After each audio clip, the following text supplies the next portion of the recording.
La parabole du semeur, également connue sous le nom de parabole des quatre terres, se trouve dans Matthieu 13, 3, 9, Marc 4, 2, 9 et Luc 8, 4, 8.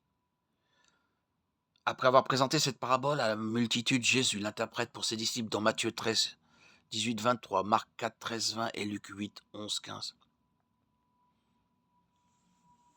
La parabole du semeur raconte l'histoire d'un semeur qui répand des graines, qui tombent sur quatre types de sols différents. Le sol dur, au bord du chemin, empêche la graine de germer. Et la graine n'est rien d'autre que de la nourriture pour les oiseaux. Le sol pierreux fournit suffisamment de terre pour que les graines germent et commencent à pousser. Mais comme il n'y a pas de profondeur de terre, les plantes ne prennent pas racine et se dessèchent rapidement au soleil. Le sol épineux permet à la graine de pousser, mais les épines concurrentes étouffent la vie des plantes bénéfiques. La bonne terre reçoit la graine et produit beaucoup de fruits. Pour résumer, le point de la parabole du semeur, la réception de la parole de Dieu par un homme, est déterminé par l'état de son cœur. Une leçon secondaire serait: le salut est plus qu'une écoute superficielle, quoique joyeuse, de l'évangile. Quelqu'un qui est vraiment sauvé continuera à le prouver. Que notre foi et nos vies illustrent la bonne terre de la parabole du semeur. L'explication de Jésus sur la parabole du semeur met en évidence quatre réponses différentes à l'évangile. La semence est la parole du royaume. Le sol dur représente quelqu'un qui est endurci par le péché. Il entend, mais ne comprend pas la parole. Et Satan arrache le message en rendant son cœur indifférent et en empêchant la parole de faire impression. Le sol pierreux représente un homme qui professe prendre plaisir à la parole. Cependant, son cœur n'est pas changé et lorsque des problèmes surviennent, sa soi-disant foi disparaît rapidement.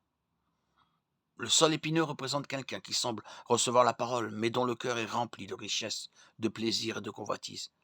Les choses de ce monde lui prennent du temps et de l'attention et il finit par ne plus avoir de temps pour elles. La bonne terre représente celui qui entend, comprend et reçoit la parole, puis permet à la parole d'accomplir son résultat dans sa vie. L'homme représenté par la bonne terre est le seul des quatre qui soit véritablement sauvé. Car la preuve du salut est le fruit. Mais voyant venir à son baptême beaucoup de pharisiens et de sadducéens, il leur dit: race de vipères, qui vous a appris à fuir la colère à venir? Produisez des fruits dignes de la repentance. Matthieu 3, 7, 8. Gardez-vous des faux prophètes qui viennent à vous en vêtements de brebis, mais qui, au-dedans, sont des loups ravisseurs. Vous les reconnaîtrez à leurs fruits. Cueille-t-on des raisins sur des épines ou des figues sur des charbons? Ainsi, tout arbre sain porte de bons fruits, mais l'arbre malade porte de mauvais fruits. Un arbre sain ne peut pas porter de mauvais fruits, ni un arbre malade porter de bons fruits. Tout arbre qui ne porte pas de bons fruits est coupé et jeté au feu. C'est ainsi que vous les reconnaîtrez à leurs fruits. Matthieu 7, 15, 20.